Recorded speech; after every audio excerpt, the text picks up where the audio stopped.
Hi, Lisa and Roxanne. Good to chat Hey, with you. Carly. Thanks for being Hey. here with us. Yes. Yeah. Oh my God. Congrats on starring on the season of The Ultimatum. The show was massive and you both definitely made it very compelling. So let's just get right into it. Lisa, my jaw hit the floor when Nick Lachey announced you took a pregnancy test. Turned out to be positive. I mean, we didn't see those first moments with you finding out.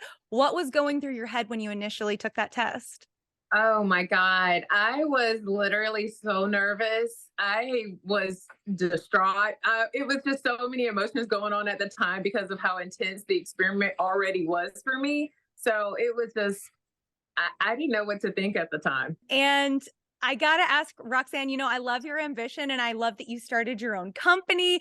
Would you say that you treat your romantic relationships in the same or kind of different way that you handle business? Before or after the show? Oh, both. Give me both. Before the show, no way. I treated my business like my partner for sure. After the show, though, being on the ultimatum, I've tried to treat Antonio like I treated my business, which is, like a partner, something you have to nourish and care about and water and take care of. And I definitely have been doing that. It's a work in progress for me always. Yeah. Well, I feel like relationships are always a work in progress. Sure. Lisa, at one point you and Brian got into pretty explosive fight during that cocktail party. Who's the problem? You're the problem. Clearly I am. You're the problem. Wow.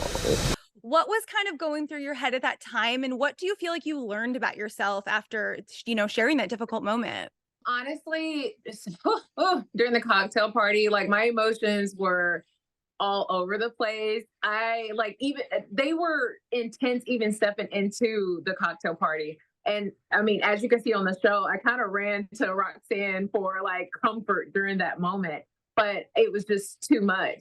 Watching it back, obviously, it was a lot to take in. It was almost like I didn't know who that person was on screen. But the biggest thing though, watching it back, I also remember how I felt in that situation. And I was like, I was really hurt. I was really just all over the place. I didn't know how to feel about myself. I didn't know what was going on with my body. I didn't know what was going on with why I was having the feelings that I was feeling.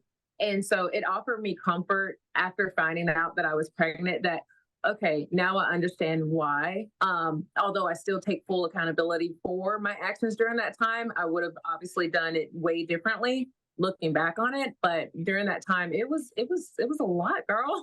Yeah, I mean, like hormones make things a little bit crazier, I'm telling you, it was a lot. And, thank God Brian was so graceful and so patient. Like he still, even after the fight, wanted to make sure I was okay. And he was just Yeah. like, I knew this isn't you. Like, what's going on? Talk to me. And I'm like, I don't know. Like, Yeah, So for it was, sure.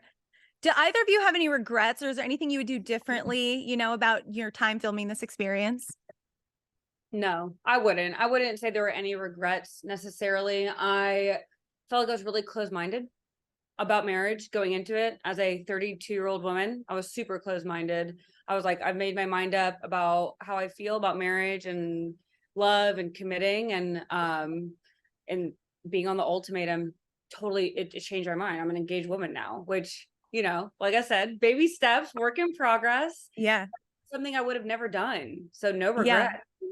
And And I'm I mean, I thought it was so interesting. You talked a lot like throughout the show about not believing in marriage and, no judgment at all from me on that. I've been in a relationship for 11 years. And like for me, marriage is not a goal. And I think it's great if it is. And I think it's great if it isn't. What were your biggest reasons for not believing in marriage?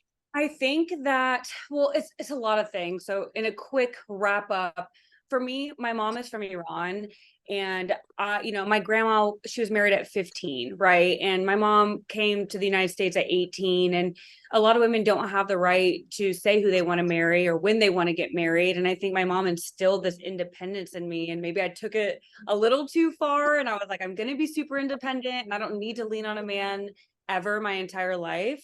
So I think a lot of that has to do with it. But like you, I have a lot of friends who have been married for 11 plus years. And I'm like, that's awesome. But it just Yeah. wasn't for me. And this show has like been like, there doesn't have to be an extreme. There's a really good in between, both how I felt with my culture, my mom, and then my friends, and just everything. So it's been good. Absolutely. Thank you both so much for chatting with Studio 13 Live here. I can't wait for everybody to see your journey. We'll talk to you soon. Thank Thank you. you.